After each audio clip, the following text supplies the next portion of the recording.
Hello guys, आपका स्वागत है हमारे जेके स्टडी स्टफ में। आज की वीडियो में बात करने आ रहे हैं ड्यू कॉलेज के ऐसे स्टूडेंट जो बीए पॉलिटिकल साइंस ऑनर्स से बिलोंग करते हैं और साथ ही साथ वो अभी 5th सेमेस्टर में है और उनकी जो बुक है क्लासिकल पॉलिटिकल फिलोसफी, उसकी यूनिट सेकंड के लास्ट चैप्टर की हम इस वीडियो में बात करेंगे, जो है अपना अरस्तु। अरस्तु के ऊपर मैं फर्स्ट पार्ट ऑलरेडी बना चुका हूँ।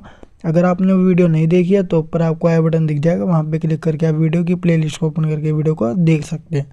सो गाइस, अपनी जो फर्स्ट पार्ट में हमने पढ़ा था अरस्तु की जीवनी के बारे में और अरस्तु और प्लेटो के बीच में जो समानता थी और जो भिन्नता थी उसके बारे में भी हमने जाना कि विचारों में कैसी भिन्नता थी, दोनों एक दूसरे से बिल्कुल अपोजिट सोचते थे, वो भी हमने जाना था। और उनकी कृतियाँ कौन कौन सी थी अरस्तु की, वो भी हमने पढ़ ली थी। और साथ ही साथ हमने लास्ट टॉपिक पढ़ा था अरस्तु की कार्य पद्धति, जो आपको सामने ही दिख जाएगा स्क्रीन पे जैसा कि दे रखा है। तो इसके बाद अपना जो मेन टॉपिक आता है, जिसके ऊपर क्वेश्चन भी कई बार एग्जाम में पूछा गया है, अरस्तु के राज्य सिद्धांत की विवेचना कीजिए। ठीक है, तो देखो अरस्तु से रिलेटेड जब भी कोई इन्फॉर्मेशन पूछी जाएगी या फिर अगर आपको क्वेश्चन में दिखाई दे रहा है अरस्तु, ठीक है, एग्जाम में अगर अरस्तु दिखाई दे रहा है तो सबसे पहले आपको, जो मैंने पिछली पार्ट में वीडियो बनाई थी, पिछला पार्ट बनाया था इस मतलब अरस्तु का, जिसमें हमने जीवनी के बारे में जाना था, मतलब अरस्तु के जीवन के बारे में। तो सबसे पहले आपको अरस्तु के थोड़े पॉइंट ना, एक दो जो पेज है आपको अरस्तु के जीवन से रिलेटेड बताने। फिर उसके बाद आपसे जो पूछा गया है क्वेश्चन में वही आपको लिखना है। राज्य के बारे में पूछा गया है तो राज्य के बारे में लिखना है। ठीक है, दास प्रथा के बारे में भी हम पढ़ेंगे अभी। तो देखो अरस्तु के राज्य सिद्धांत की विवेचना। ठीक है, अपने ग्रंथ पॉलिटिक्स में अरस्तु ने राज्य की उत्पत्ति, स्वरूप तथा लक्ष्य के संबंध में विस्तार से चर्चा करते हुए कहा कि मनुष्य एक सामाजिक तथा राजनीतिक प्राणी है। मतलब समाज में रहने वाला और राजनीति में भाग लेने वाला और राजनीति में खड़ा होने वाला क्या है, एक प्राणी है। कौन? मनुष्य। इन्होंने किसने बताया था ये बात? अरस्तु ने अपनी पॉलिटिक्स में बताया था। राज्य की जब वो उत्पत्ति के बारे में बता रहे थे, या स्वरूप के बारे में बता रहे थे, या लक्ष्य के बारे में बता रहे थे कि राज्य क्यों बनाया गया है और राज्य का स्वरूप क्या है और राज्य की उत्पत्ति कैसे हुई, इस सब के बारे में बता रहे थे। तो ये सब बातें निकल के आई थी। तो आगे देखते हैं। अरस्तु के अनुसार, ये जो लाइन है 2 बार आ गई है, ठीक है, जो अभी मैं पढ़ रहा हूँ। अरस्तु के अनुसार मनुष्य का अस्तित्व और विकास राज्य में ही संभव है। ठीक है, मतलब अरस्तु का मानना है कि मनुष्य का जो अस्तित्व है या विकास वो केवल राज्य में ही पॉसिबल है। राज्य के बाहर इनका जो मनुष्य का अस्तित्व, मतलब मनुष्य एग्जिस्ट ही नहीं करता, और साथ ही साथ विकास भी उसका होना इम्पॉसिबल है अगर वो राज्य के बाहर रहता है तो।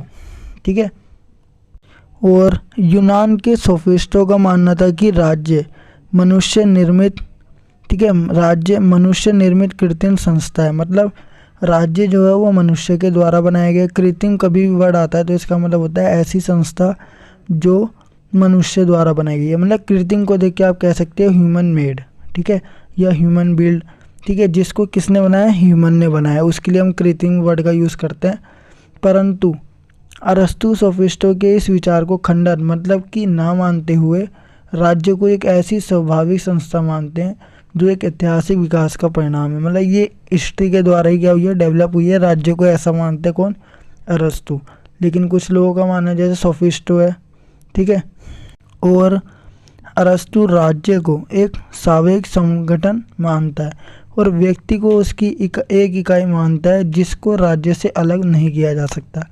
मतलब अरस्तु का मानना है कि व्यक्ति को राज्य से अलग नहीं किया जा सकता, किसी भी व्यक्ति को।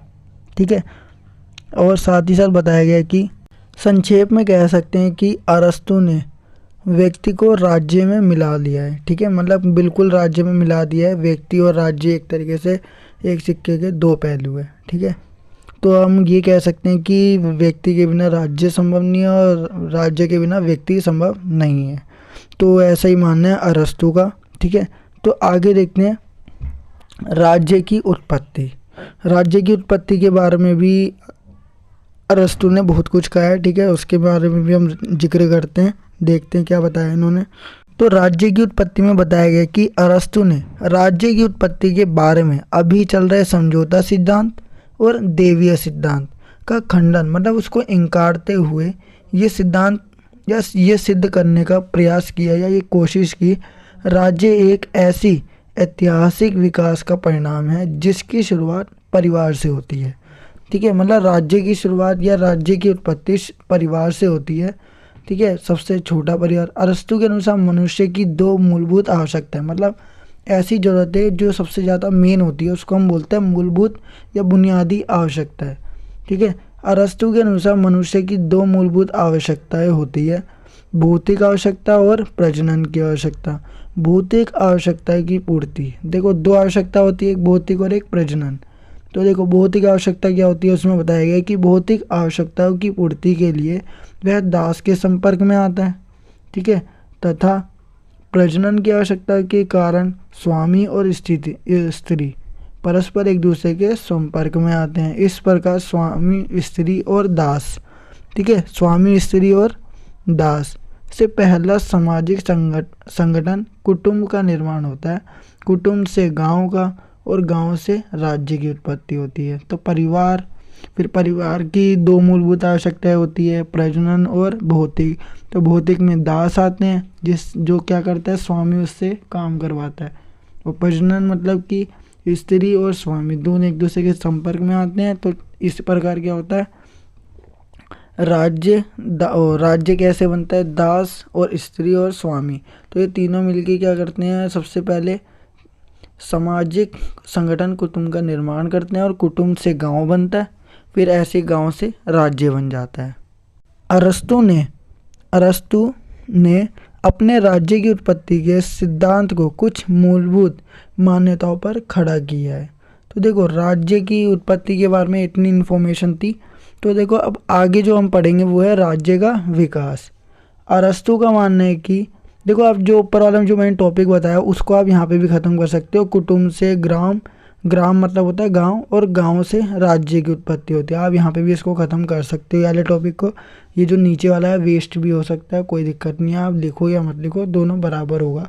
बाकी इतना ठीक है मेरे हिसाब से, जो है कुटुंब से गाँव और गाँव से राज्य की उत्पत्ति होती है, सबसे बेस्ट पॉइंट है। ठीक है, तो देखो अब आगे बोला गया राज्य का विकास। अरस्तु का मानना है कि मनुष्य एक सामाजिक और राजनीतिक प्राणी है। ठीक है, जैसे कि हमने पीछे भी पढ़ा था कि मनुष्य क्या है, एक सामाजिक मतलब समाज में रहने वाला, और राजनीति मतलब पॉलिटिक्स में खड़ा होने वाला, पॉलिटिक्स में भाग लेने वाला क्या है, एक प्राणी है। वह एकांकी जीवन व्यतीत नहीं कर सकता, मतलब अकेला वो जीवन व्यतीत या बिता नहीं सकता पूरा जीवन, उसको किसी न किसी की सहारे की जरूरत पड़ती है। वह अपनी आवश्यकताओं की पूर्ति के लिए, वह अपनी ज़रूरतों को पूरा करने के लिए दूसरों पर क्या रहता है, निर्भर रहता है।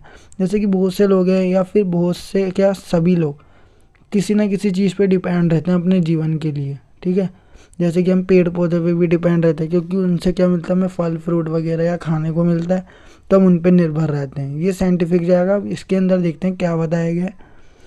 सामाजिकता का गुण अन्य जीवधारियों में भी पाया जाता है, किंतु मनुष्य की सामाजिकता का गुण अन्य से अधिक है। ठीक है, मनुष्य के जो समाज के अंदर जो गुण है वो सबसे ज़्यादा देखने को मिलते हैं। बाकी और प्राणियों में भी हो सकता है, जीव जंतुओं में भी हो सकते हैं, लेकिन मनुष्य जो होता है जंतुओं से अगर कंपेयर करें तो सामाजिकता का गुण ना मनुष्य में ज़्यादा पाया जाता है और जानवरों में कम। मनुष्य की सामाजिक प्रवृत्ति, सामाजिक सोच केवल उसकी दो मूलभूत आवश्यकताओं भौतिक और प्रजनन को पूरा नहीं करती, बल्कि उसकी बौद्धिक और नैतिक आवश्यकताओं को भी पूरा करती है। इस सामाजिकता के गुण के कारण राज्य की उत्पत्ति की शुरुआत होती है।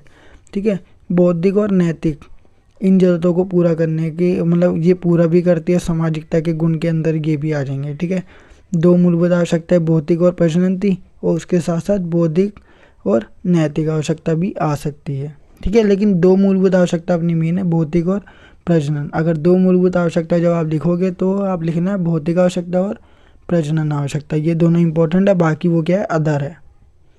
ठीक है, अब आगे देखो अपना जो है थोड़ा और एडवांस में चलते हैं राज्य को लेकर। आदर्श राज्य मतलब एक बढ़िया राज्य का उद्देश्य क्या होता है। तो देखो अरस्तु के अनुसार राज्य, जो आदर्श राज्य है उसका उद्देश्य उत्तम जीवन की उपलब्धि है, मतलब एक बढ़िया जीवन उपलब्ध कराना, और ऐसे जीवन की प्राप्ति के लिए आवश्यक भौतिक और आत्मिक मतलब नैतिक और आध्यात्मिक साधनों की व्यवस्था करना है। तो एक आदर्श राज्य तभी कहलाएगा जब ये सारी चीज़ें क्या होगी, वहाँ पे उपलब्ध होगी या प्रोवाइड की जाएगी। देखो अब इसको और डेप्थ में जाके पढ़े तो देखो ये लिखा हुआ है आदर्श राज्य की विशेषताएं। नैतिक स्वरूप के अंदर अब हम देखें तो देखो यहाँ पे बोला गया अरस्तु द्वारा प्रतिपादित मतलब प्रकाशित या फिर बताया गया, ये बोल सकते हैं अरस्तु द्वारा बताया गया कि आदर्श राज्य का स्वरूप भौतिक होने के साथ साथ नैतिक भी है। ठीक है, मतलब वहाँ पे चीज़ें होती है भौतिक है वो तो, लेकिन साथ साथ वहाँ पे अच्छे गुण भी पाए गए हैं। लोगों के अंदर गुड मैनर्स होने चाहिए, नैतिक वही सिखाता है। ठीक है, नैतिक का मतलब होता है गुड मैनर्स कह सकते हैं हम, अच्छे मैनर्स होने चाहिए, तो तभी वो क्या कहलाएगा आदर्श राज्य। अर्थात अरस्तु के अनुसार राज्य द्वारा व्यक्ति के भौतिक उत्थान मतलब विकास का लक्ष्य तथा नैतिक दृष्टि से उत्थान करना है। ठीक है, नैतिक दृष्टि से मतलब देखो भौतिक मतलब एक होता है चीज़ों के साथ सुंदर लग रहा है, लेकिन वहाँ पे जो लोग हैं ना उनके अंदर मैनर्स भी होने चाहिए। जैसे कि एक एरिया है बहुत सुंदर दिख रहा है, मतलब वहाँ पे चीज़ें क्या है बहुत बढ़िया, तो वस्तु बहुत बढ़िया है, तो वस्तु को हम कह सकते हैं भौतिक। तो भौतिक उत्थान के साथ साथ भौतिक विकास के साथ साथ वहाँ के लोगों के अंदर गुड मैनर्स भी होने चाहिए, मैनर्स होने चाहिए ये कह सकते हैं हम। तो नैतिकता का भी विकास करना जरूरी है, अदरवाइज़ उस सुंदरता का कोई फ़ायदा नहीं होगा जब लोगों के अंदर मैनर्स ही नहीं होंगे। जैसे कि आजकल भी चलता है, बहुत से एरिया बहुत ख़राब होते जा रहे हैं, किसके कारण? लोगों के कारण, क्योंकि लोगों के अंदर मैनर्स ख़त्म होते जा रहे हैं इसलिए। ठीक है, तो हम ये कह सकते हैं कि भौतिक उत्थान के साथ साथ, उत्थान मतलब होता है विकास, भौतिक विकास के साथ साथ नैतिकता की भी ज़रूरत है, नैतिक दृष्टि से भी विकास होना जरूरी है, उससे सद्गुण चरित्र का बनाना है। आगे देखो, अरस्तु के अनुसार उत्तम जीवन नैतिक जीवन के अतिरिक्त दूसरा नहीं हो सकता। ठीक है, तो एक उत्तम जीवन के लिए भौतिक उत्थान के साथ साथ हमें किसकी ज़रूरत है? नैतिक उत्थान की भी ज़रूरत है, ये इम्पोर्टेंट है आदर्श राज्य के लिए। अब आगे इसका जो सेकंड पॉइंट है वो दे रखा है मध्यम मार्ग के सिद्धांतों का प्रतिपादन या उसकी छपाई। अरस्तु प्लेटो की तरह एक अति आदर्शवादी नहीं, बल्कि मतलब बहुत ज़्यादा आदर्शवादी नहीं है, बल्कि व्यवहारिक आदर्शवादी है। मतलब वो रियलिटी में कुछ ना कुछ करते हैं, वो सोचते नहीं है, काल्पनिकता से बहुत दूर है, वो रियलिटी में तो मतलब रियलिटी वो सबसे पहले करते हैं, देन उसके बाद ही मतलब वो स्टेप लेते हैं और वो भी तुरंत करते हैं उसके ऊपर काम। ठीक है, ज़्यादा वो सोच विचार नहीं करते कि मैं राज्य को इस प्रकार बनाना चाहिए। ये प्लेटो बहुत ज़्यादा काल्पनिकता की ओर चलते थे और ये कुछ ज़्यादा ही रियलिटी की ओर चलते हैं। दोनों एक दूसरे से, मैंने बताया था कि दोनों एक दूसरे के बिल्कुल क्या अपोजिट हैं। ठीक है, बट है वो टीचर और स्टूडेंट्स। उसने अपनी हर सिद्धांत का प्रतिपादन इसी तथ्य को ध्यान में रखकर किया है।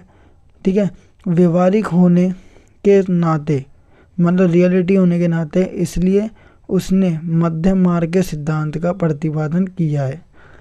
अरस्तु के अनुसार मध्यम वर्ग द्वारा प्रशासित राज्य अधिक सुरक्षित है। ठीक है, जिस राज्य में दो वर्ग ही विद्यमान है, अत्यधिक धनी और अत्यधिक निर्धन, वहाँ मित्रता भाव और भाईचारे की भावना उत्पन्न नहीं हो सकती। ठीक है, ऐसा राज्य हमेशा संघर्षों से घिरा रहेगा, क्योंकि अमीर लोग और अमीर होते हैं, गरीब लोग गरीब। तो एक कारण ये भी बन सकता है कि अमीर लोग जो है वो गरीब लोगों को पसंद ना करे, और गरीब लोग अमीरों से बोलने में झिझक करे कि ये इनके पास बहुत ज़्यादा पैसा है, तो ये हमारे से मित्रता क्यों करेंगे, ठीक है, हमारे साथ क्यों संबंध बनाएंगे। तो इस प्रकार की भावना अगर तब रहेगी जब लोगों के पास, जब अमीर और गरीब की जो बीच की खाई है वो बढ़ती चली जाएगी। ठीक है, तो इस प्रकार की भावना रहेगी और राज्य के अंदर मित्रता और भाईचारे की भावना क्या हो जाएगी? ख़त्म, एक तरीके से वो बन ही नहीं पाएगी, और एक आदर्श राज्य से वो क्या हो जाएगा? बिल्कुल दूर।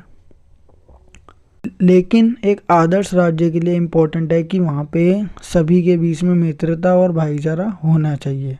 ठीक है, तभी वो आदर्श राज्य कहलाएगा और संघर्षों से क्या रहेगा? बिल्कुल दूर। ठीक है, तो ये अपना सेकंड पॉइंट था। अब थर्ड पॉइंट की ओर चलते हैं। थर्ड पॉइंट में अपने को बोला गया कि विधि का शासन।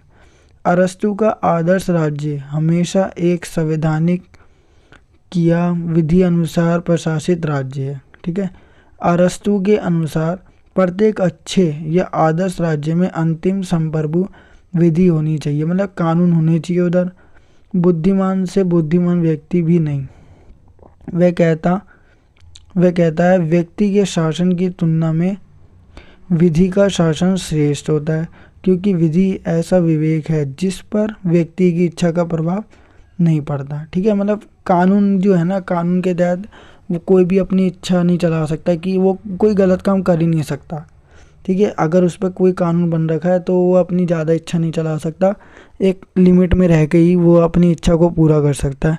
बाकी अगर वो ज़्यादा इच्छा रखेगा किसी भी चीज़ को लेकर तो उसको कानून के अंदर रहकर ही कुछ करना पड़ेगा, अदरवाइज़ वो और कुछ नहीं कर सकता। तो विधि का शासन होना चाहिए, तो ये भी बात इसके अंदर रखी गई है। एक आदर्श राज्य के लिए ये भी इम्पोर्टेंट है। ठीक है, रूल्स एंड रेगुलेशन होंगे तभी वो राज्य बढ़िया होगा। अगर रूल्स एंड रेगुलेशन नहीं होंगे तो वो राज्य बद से बदतर होता चले जाएगा। ठीक है, अब आगे देखो इसमें क्या बोला गया, ये अपनी विशेषताएं थी। अब आदर्श राज्य के आवश्यक तत्व। ठीक है, तो देखो इसमें बता रखा है, बिल्कुल सिंपल लैंग्वेज में बताया गया। अरस्तु यहाँ भी, ठीक है, अरस्तु यहाँ भी अपना स्वर्णिम जो मध्यम गोल्ड मीन, जिसे गोल्डन मीन कहते हैं, उसका सिद्धांत अपनाते हैं।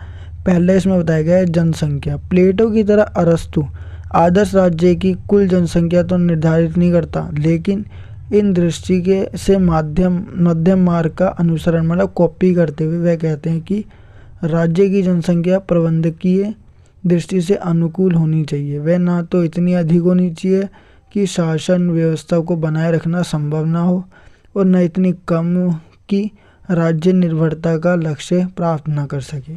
ठीक है, मतलब ज़्यादा कम भी नहीं होनी चाहिए जनसंख्या और ज़्यादा अधिक भी नहीं होनी चाहिए। तो ऐसा मानना है प्लेटो का भी और अरस्तु का भी। दूसरी बात अगर हम करें, देखो आप इसको शॉर्ट में भी लिख सकते हैं, क्योंकि आपके पास और भी वर्ड्स हैं राज्य के ऊपर लिखने के लिए, तो आप इसको शॉर्ट्स में भी लिख सकते हैं। ठीक है, जैसा कि मैंने आपको बताया था वैसे भी। सेकंड देखो, भूत क्षेत्र और स्थिति। अरस्तु कहता है कि राज्य का क्षेत्र इतना अवश्य, मतलब जरूरी होना चाहिए कि वहाँ के नागरिक एक निश्चित आत्मनिर्भर और मतलब सेल्फ कॉन्फिडेंस और स्वतंत्र जीवन जीने में समर्थ हो। ठीक है, किसी और के ऊपर डिपेंड ना और किसी प्रकार की रोक टोक ना हो ज़्यादा, लेकिन इस सीमा से अधिक इतना बड़ा ना हो कि वह राज्य में विलासिता और शिथिलता को जन्म दे। ठीक है, विलासिता मतलब लग्जीरियस लाइफ को जन्म दे, और जब जितनी ज़्यादा लग्जीरियस लाइफ होगी उतनी ज़्यादा बीमारियां फैलती है, तो ऐसा ना हो। थर्ड पॉइंट की अगर हम बात करें वो है जन चरित्र। आदर्श राज्य की जनता का चरित्र यूनानियों के चरित्र के समान होना चाहिए, मतलब चरित्र ऐसा होना चाहिए कि यूनान की तरह लगे। ठीक है, उनकी तरह उसके चरित्र में साहस, ठीक है, साहस होना चाहिए और उत्साह होना चाहिए, जागरूकता होनी चाहिए किसी भी चीज़ को जानने की, और ठीक है किसी भी चीज़ को करने की भी, और स्वतंत्रता, प्रियता, बुद्धिमत्ता और कला प्रियता आदि का समावेश होना चाहिए। तो इस प्रकार की जनता के अंदर चरित्र होना चाहिए, जनता का चरित्र या करैक्टर इस प्रकार का होना चाहिए जैसा कि यूनानियों का है। अब देखो फिफ्थ में बता रखा है शिक्षा व्यवस्था। अरस्तु सभी नागरिकों के लिए शिक्षा व्यवस्था करता है, जैसे कि प्लेटो ने भी की थी। अरस्तु की शिक्षा व्यवस्था 7 वर्ष के क्रम में चलती है तथा 7 से 14 तथा उसके बाद बोला गया है 14 से 20 वर्ष की शिक्षा राज्य द्वारा दी जाती है। 7 से 14 वर्ष तक की शिक्षा में व्यायाम और संगीत की शिक्षा प्रमुख है तथा उसका उद्देश्य शरीर और आत्मा का प्रशिक्षण और नैतिक गुणों का विकास है। 14 से 21 वर्ष तक की शिक्षा का उद्देश्य बौद्धिक और सैनिक प्रशिक्षण प्रदान करना है। ये बातें हमने प्लेटो में भी पढ़ी थी, बट उसका थोड़ा सा उसमें और इसमें थोड़ा डिफरेंट है। ठीक है, अब अपना जो अगला पॉइंट है वो है आर्थिक व्यवस्था। आदर्श राज्य की अर्थव्यवस्था पर चिंतन करते हुए, मतलब गौर करते हुए, अरस्तु प्लेटो द्वारा छापे गए या प्रतिपादित जो रिपोर्ट, मतलब कह सकते हैं प्रकाशित संपत्ति के साम्यवाद की व्यवस्था को अनुपयुक्त मानकर, मतलब उपयुक्त नहीं मानते, सही नहीं मानते, बेकार मानकर उसे नकार देता है तथा उसके स्थान पर व्यक्तिगत, मतलब पर्सनल प्रॉपर्टी जो होती है उसके महत्व को स्थापित करते हुए उसके सार्वजनिक उपभोग की व्यवस्था को स्थापित करने पर जोर देता है। इस व्यवस्था से न सिर्फ उत्पादन अधिक से अधिक होगा, बल्कि उसके सार्वजनिक उपभोग से नागरिकों में सहयोग, सद्भावना और एकता की भावना का भी स्वस्थ विकास होगा। ठीक है, किसी प्रकार की कोई शंका भी नहीं रहेगी। इसके बाद बता रखा है शासन व्यवस्था। आदर्श राज्य की शासन व्यवस्था का वर्णन करते हुए अरस्तु उसके मुख्य रूप से 3 तरह के कार्य और उनके संपन्न करने, ठीक है, उनको पूरा करने तथा उसके 3 अंगों का वर्णन करता है। ये 3 तरह की कार्य शासन संबंधी विषयों पर चिंतन का निर्णय लेने वाली सभा अर्थात विधायिका, ठीक है, विधायिका जो संसद होती है, और दूसरा वो मतलब जिसके सब नागरिक सदस्य होते हैं, ठीक है, जिसके सब नागरिक सदस्य होते हैं। आगे बोला गया अरस्तु ने उसे असेंबली के नाम से पुकारा है। दूसरा अंग शासकों और प्रशासकों का जिनका कार्य शासन का संचालन करना है, मतलब शासन को जो चलाते हैं, अर्थात कार्यपालिका, संसद हो गया, कार्यपालिका हो गया। इसे अरस्तु क्या कहते हैं, मजिस्ट्री का नाम से पुकारते हैं। संसद का तीसरा अंग न्यायिक अधिकारी जो न्याय प्रदान करने का कार्य करता है। सभी नागरिक बारी बारी से इसके सदस्य होते हैं। ये न्यायपालिका है, ठीक है, जो न्याय करता है। तो 3 अंग हो गए अपने, संसद, कार्यपालिका और न्यायपालिका, ठीक है, और तीनों की अलग अलग नाम दे रखे हैं। एक को मजिस्ट्री कहा जाता है, ठीक है, एक को असेंबली कहा जाता है और एक को न्याय के अंदर जो होता है न्यायपालिका, वो बताया गया। देखो आधुनिक समय में भी सरकार या शासन व्यवस्था के यही 3 अंग हैं जो इसका निर्माण करते हैं, मतलब कानून बनाते हैं और कानून को लागू करते हैं और कानून की रक्षा करते हैं। यही 3 अंग है। इसके बाद अपन को बोला गया दास प्रथा, ये अपना लास्ट होगा। उसके बाद अपनी जो अरस्तु से रिलेटेड इन्फॉर्मेशन वो खत्म हो जाएगी। तो देखो दास प्रथा में सिंपल बताया गया कि अरस्तु ने दासता को एक प्राकृतिक संस्था माना है, ठीक है, ये एक प्राकृतिक संस्था है। ऐसा किसने माना है, अरस्तु ने। प्राचीन काल में यूनान में, ठीक है, यूनान जो है जगह है, उसमें दास प्रथा का सर्वत्र प्रचार था, मतलब बहुत ज़्यादा प्रचार किया जाता था। सर्वत्र मतलब बहुत ज़्यादा। ये कहना गलत नहीं होगा कि यूनानी सभ्यता का आधार ही दास प्रथा थी, क्योंकि वहाँ पे ना ज़्यादातर लोग ना दास प्रथा पे ही डिपेंडेंट थे। कोई भी काम करते थे तो दासों से ही करवाते थे और दासों को खरीदा भी जाता था, बेचा भी जाता था। इस प्रकार की भी एक्टिविटी उस समय होती थी। तो देखो अरस्तु जैसा उच्च कोटि का दार्शनिक भी अपने समय की मान्यताओं व परिस्थितियों से बच नहीं सकता था और उसने दास प्रथा को उचित ठहराने के लिए अपनी संपूर्ण दार्शनिक योग्यता लगा दी, ठीक है। दास प्रथा को बारे में जो उचित ठहराने के लिए उसने क्या कर दिया, अपनी सारी की सारी जो योग्यता थी वो लगा दी दार्शनिक की, ठीक है, बुद्धिमत्ता की लगा दी। आगे देखो इसमें बोला गया है कि अरस्तु ने अपने ग्रंथ पॉलिटिक्स के प्रथम भाग में अपने दासता संबंधी विचार प्रकट किए, ठीक है। दास से रिलेटेड जो विचार थे वो पॉलिटिक्स में बताए थे। इसमें थोड़ा छोटा लिखा हुआ है इसलिए मेरे को पढ़ने में थोड़ी दिक्कत हो रही है, ठीक है। तो आप बस वर्ड्स को पर फोकस करना जो मैं क्या कह रहा हूँ, ठीक है। जिसके संबंध में कैटलिन ने निष्कर्ष निकाला है कि अरस्तु इस संबंध में कोई संदेह मतलब कोई शक व्यक्त नहीं करता कि दासता न केवल मानव जाति की अति प्राचीन संस्था है बल्कि वह पूर्ण रूप से मतलब पूरी तरीके से उचित भी है, मतलब ठीक भी है। जो दासता वाली प्रथा है वो मानव जाति के लिए क्या है, ठीक भी है। तो देखो प्राचीन संस्था के साथ ये पूरी तरीके से ठीक भी है। अरस्तु का कहना है कि परिवार की जीविका मतलब परिवार को चलाने के लिए 2 प्रकार की संपत्ति आवश्यक है, एक सजीव संपत्ति और एक निर्जीव संपत्ति। सजीव और निर्जीव संपत्ति के बारे में बताया। अरस्तु के अनुसार सजीव संपत्ति में दास तथा पशु आते हैं और निर्जीव संपत्ति में घर, खेत, सोना, चांदी, फर्नीचर और अन्य भौतिक वस्तुएं आती है जो कि सेवा करते हैं। इन सभी जो दास वगैरह होते हैं वो सेवा करते हैं किसकी, स्वामियों की, जो उनके मालिक होते हैं। एक सफल पारिवारिक जीवन के लिए आवश्यक है कि परिवार में दोनों प्रकार की संपत्ति हो, सजीव भी संपत्ति और निर्जीव भी संपत्ति हो, ठीक है। दास को आज के समय में कह सकते हैं मेड जो होते हैं, जो घर में रखते हैं खाना वगैरह या फिर झाड़ू पोछा लगा देते हैं, उनको भी हम कह सकते हैं एक तरीके से वो दास की तरह ही काम करते हैं। लेकिन हो सकता है कि उस समय जो है स्वामी दास को अपने घर का सदस्य मानते हो, ठीक है, मतलब उनको अपने घर में ही रखते थे। आगे अब इसमें बोला गया है कि एक परिवार में दोनों प्रकार की संपत्ति हो तो ही वो क्या होगा, पारिवारिक जीवन क्या होगा, बिल्कुल सफल पारिवारिक जीवन होगा। यहाँ पर यह स्पष्ट है कि ये बताया गया साफ साफ कि अरस्तु घरेलू दासों की बात करता है, औद्योगिकृत दासों की नहीं, मतलब ऐसे दास नहीं जो फैक्ट्री में काम करते हैं वाली नहीं। डॉक्टर टेलर ने लिखा है कि अरस्तु जिन दासों की चर्चा करता है वो घरेलू नौकर है जो मालिकों के छोटे छोटे कार्यों में क्या करते हैं, हेल्प करते हैं। दासों की सेवा द्वारा चलाए जाने वाले बड़े बड़े कारखानों की ओर अरस्तु का ध्यान नहीं गया। ठीक है, उन्होंने उद्योगों के बारे में ऐसा कुछ नहीं लिखा जो दास से रिलेटेड हो। अब बोला गया कि दास की प्रकृति। अरस्तु ने दास की प्रकृति के संबंध में लिखा है कि जैसे शरीर के अंग का शरीर से अलग कर कोई अस्तित्व नहीं है, मतलब शरीर के अंग को अगर शरीर से अलग कर दे तो उसका कोई अस्तित्व नहीं है, वैसे ही दास का भी स्वामी से अलग करने का कोई अस्तित्व नहीं है। ठीक है, अगर दास को भी हम स्वामी से अलग या मालिक से अलग कर देंगे तो मालिक का कोई अस्तित्व नहीं है। दास की परिभाषा के संबंध में अरस्तु ने लिखा है कि जो व्यक्ति मनुष्य होकर भी संपत्ति की वस्तु है वह दूसरे का दास है। ठीक है, मतलब एक व्यक्ति अगर मनुष्य होकर भी किसी की संपत्ति है तो इसका मतलब क्या है, वो मनुष्य दास होगा, क्योंकि वो किसके अंदर आता है, सजीव संपत्ति में आता है, और सजीव संपत्ति के अंदर कौन आते हैं, दास।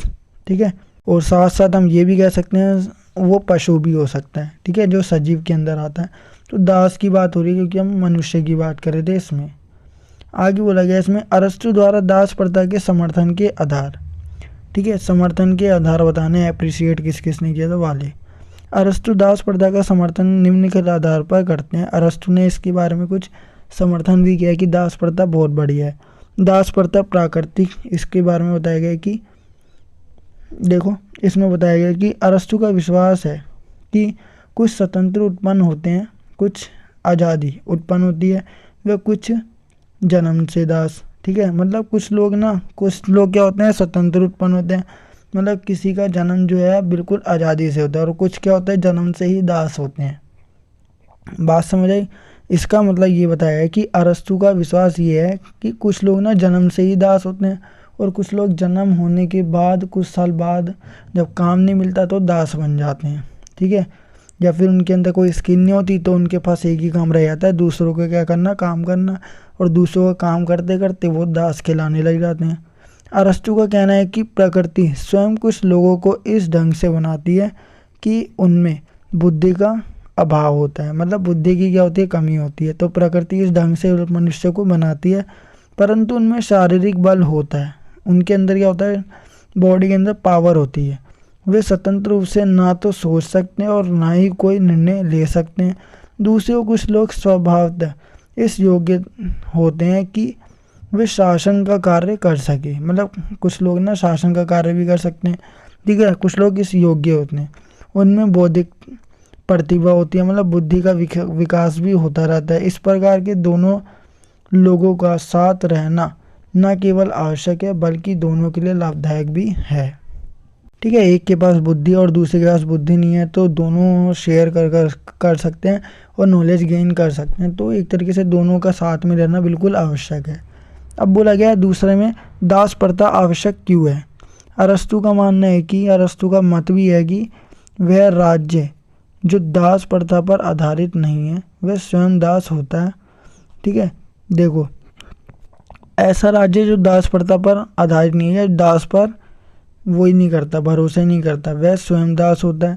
इस प्रसंग में ये उल्लेखनीय है कि अरस्तु यूनान के लोगों को ऐतिहासिक प्रामाणिकता के आधार पर विश्व के अन्य लोगों की तुलना में अधिक बौद्धिक स्तर का मानता था। ठीक है, तुलना में अधिक बौद्धिक स्तर का मानता था, इसलिए उसका मत था कि यूनानियों को कभी कभी दास नहीं बनना चाहिए।